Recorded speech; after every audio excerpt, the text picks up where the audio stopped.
Hey traders, David Frost, My Strategic Forecast. You're here for another episode of Common Sense Market Analysis.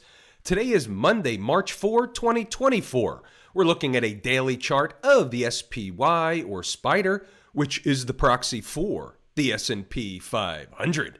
What do we have on the docket today? We have a trend line. We have a market that got above the trend line last week. She's hovering around the trend line right now as we speak. She was above the trend line all day. And when you look at a 15-minute chart, you can see she never touched the trend line today. But from a visual perspective, she's hovering around the trend line. We had an important discussion in the live room today about this trend line. Just because there's a trend, let's refresh everybody where it's from. This is a long-term trend line, whether you believe in the trend line or not. I do, so we're using the trend line as a guideline. If she gets above and stays above, that's going to be bullish flat out. However, we are expecting the trend line to provide a legitimate area of overhead resistance. Now, a trend line this large, from this long of a time frame, all the way back to the year 2000, they can spike it intraday, intra-week, intra-month. The question is, can they actually close a month above this trend line? Can they close 2 weeks in a row above this trend line? I'm not so sure. Time will tell. When you talk about $1 or so above the trend line, for example, on the SPY, when you're looking at this big of a time frame, this long of a trend line, that's really just a margin of error. It's a rounding error when you're talking about $1 here or there around that trend line. The trend line, in my opinion, should be garden variety of chart resistance. Could take a while. So what did we do in the live room today? We identified the trend line as the pivot.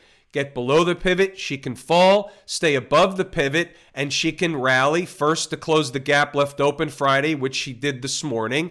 And then if she gets above, she can certainly push higher, which she did. Made another new high today, didn't finish at the highs. We're not going to call that a tail candle. We're just going to call that a punch through to new highs and not closing at new highs. There's nothing more, nothing less to it. We take the market at face value. We are in the midst of a melt-up operation. What do you need when you're at new highs in the midst of a melt-up operation to trade on the other side of the tape, to trade against the grain on the short side of this market? You need something to trade against. Do you have something to trade against at present? What does that mean? Answer is no, you don't. What does that mean?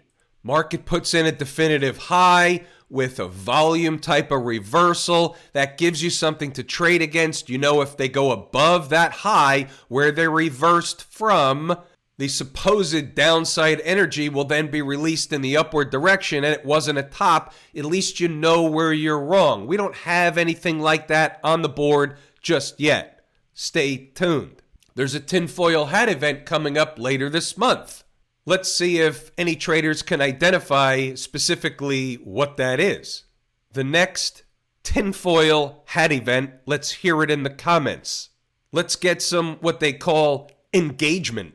Where's the next upside objective / target as long as the spiders stay in the midst of the melt-up operation? What's the next number above? Well, I did some work and I came up with a number. We'll see how it pans out. All we have up here are formula-driven numbers.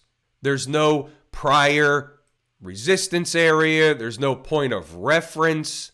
It's in no man's land, so all we have is some formulas. I'd write that one down, maybe put it on a sticky note, 5/1665. That's the nearest next number that I have where the market A will be attracted to if she gets close, and B should be overhead resistance at least from an intraday perspective. You've seen these numbers work. The 411.25 worked last week. 511.25. I'm getting my handles mixed up here when we're up in the stratosphere. Anyway, take heed of 5/1665. What about inside the numbers? Well, you can read the commentary. Pause the video, go back and double check the work. I'm going to highlight a few important things.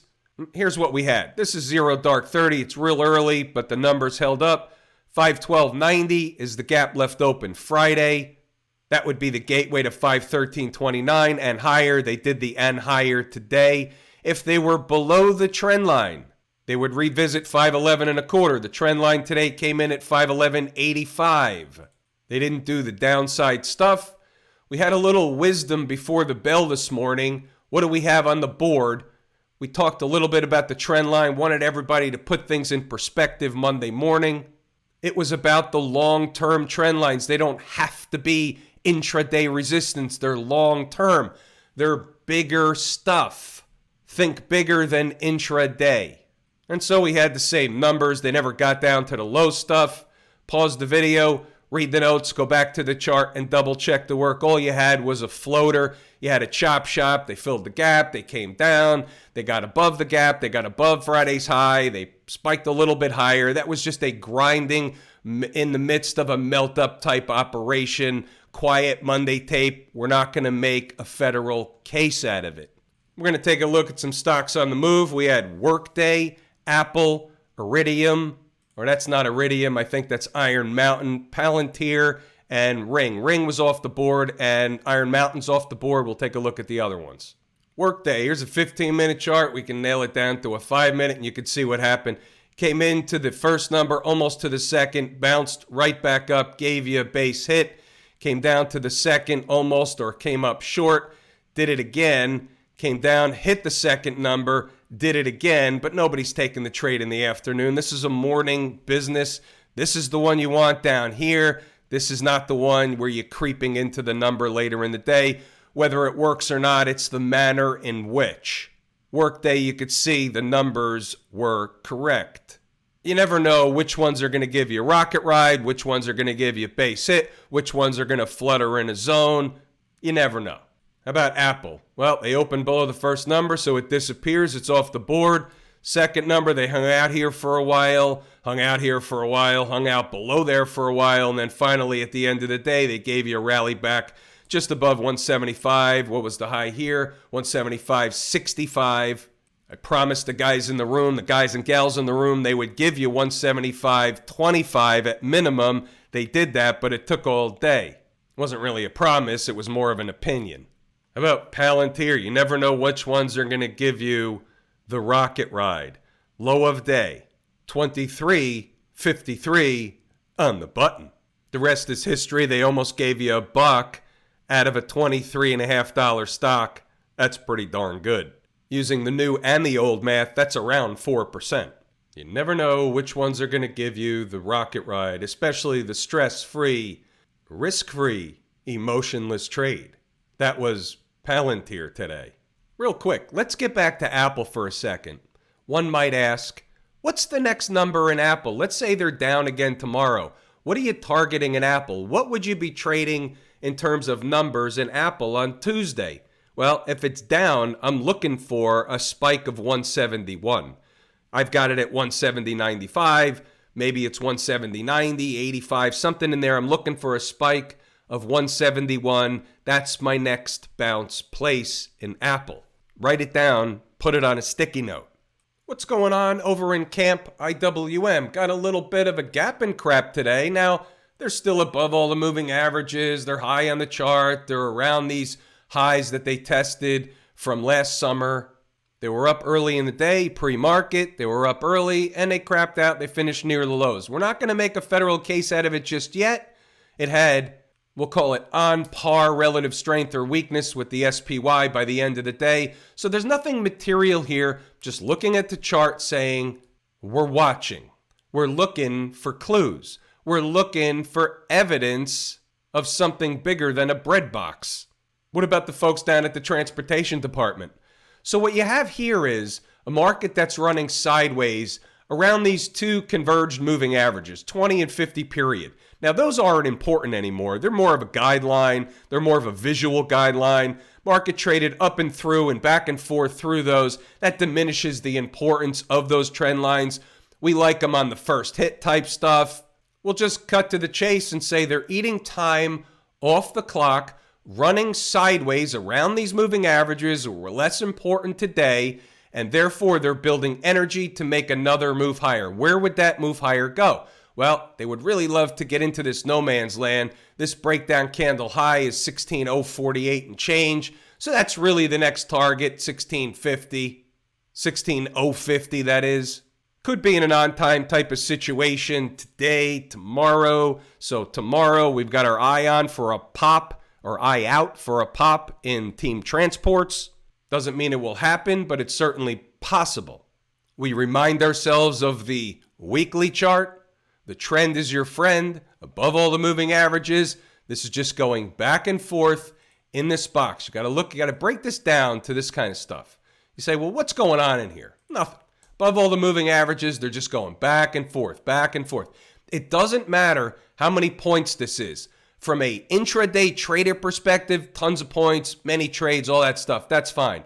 We're looking at it from a weekly chart perspective, from we'll call it a holistic view perspective, and I'm saying all they're doing in this box is going back and forth, and you could even extend this box out to here, this break up candle. You have a low here, they've tested the low, they're going sideways, and from a weekly chart perspective, you're coming into an on-time week type of situation, but that's next week.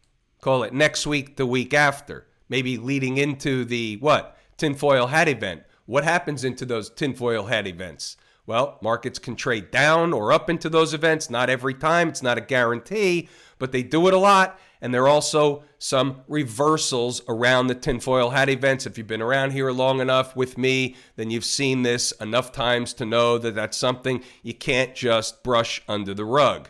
What about the Q people? Going to make a federal case out of a down day by $1.50 in the Qs? No, they're above all the moving averages. Big up day on Friday across the boards. This is a minor retracement of Friday's move. Nothing more, nothing less. And by the way, that goes the same for the spiders. Not even a retracement. It's just a little nothing. You have to look at it from a big picture. You had a big up day on Friday, a little bit of a downtick on Monday, but nowhere near Friday's low. It's bullish. She's bullish. It's just the way it is for now. What about the financials? How about the XLF? Anything wrong here? No, they're hanging around in between two numbers. 40-10, 40-80. We keep talking about the same numbers, and they keep eating time off the clock right in between them. What does that tell you? Well, it's bullish. She's above all the moving averages. Sound familiar? And she's building energy for another leg higher. It's just the same routine over and over and over again. Smash Mouth, pretty good up day, 1.6%, $3.50, but she does have the makings of a tail on a little bit of a pickup in volume. Last 2 days, a little bit of a pickup in volume from the prior days. It's high on the chart, high on the hog. We're not going to make a federal case just yet out of that tail candle, but we're watching start getting below Friday's close, and that will be something different. That will open the door for some more downside. To where? Last breakout area in the sequence, market pops up to here, gets rejected, pulls back, goes above it. She will eventually come back to run a test of the most recent breakout area. Also happens to coincide within pennies of Friday's low, big time breakup candle low. There's there's generally speaking under normal garden variety conditions, chart support in that zone right around this breakup candle low for 213.98, 213.35. Maybe there's a gap down here, or maybe to the gap down there. That's 212.56. So you see that area right here, tons of support down there. First time, best time. Bitcoin blowing through. They made one trade at 63,000 from last week. Here they are, starting the week right back above, running a test or about to of the all-time high. The all-time high is 69,000. Will they get rejected at that high? Will they bust through that high? We don't really know the answer. I wouldn't bet on a rejection just yet. Pretty far from home base when you take a look at it from a monthly chart perspective. Doesn't mean they can't go higher. It's in the monster camp on the recent rally from all the way down here at 27,000. How about gold? I want to show you this one. We've looked at this many times in the past. See this trend line? You've seen this before if you've been around a while. This trend line's really important. They're breaking out above this trend line. They came up short here, had a pretty decent pullback, rejection, whatever you want to call it. They're back up. They tested it in December, January, February was hovering, and here we are breaking above it right now. Been talking about this for years. Every pullback is an opportunity to buy in gold. It's in a long-term uptrend. Been saying it for years. If you've been around with me any length of time, you've heard me say that at least a dozen times. We also looked at this one a few times. I said to the live room members a number of times, not just today, just before the fact, 1755 is important. If they can recapture it, that's the bull case, quote unquote. You could see on this day here, Tuesday, the 27th of February, they gapped above it. They came back for a retest, and they took off. Natural gas. Anybody take that trade? We had some participants in the live room, and these aren't really just day trades. These are just discussions. We look at charts, we map things out, and traders make a choice. They want to take a position in natural gas. They understand the numbers. Doesn't have to be a day trade. It could be a swing trade. It was. Have I told you how much I appreciate each and every one of you? Without you, these videos, they're not possible. That is true and accurate information. We're pulling the ripcord here today. I'm David Frost, My Strategic Forecast. Thanks again for tuning in to another episode of Common Sense Market Analysis.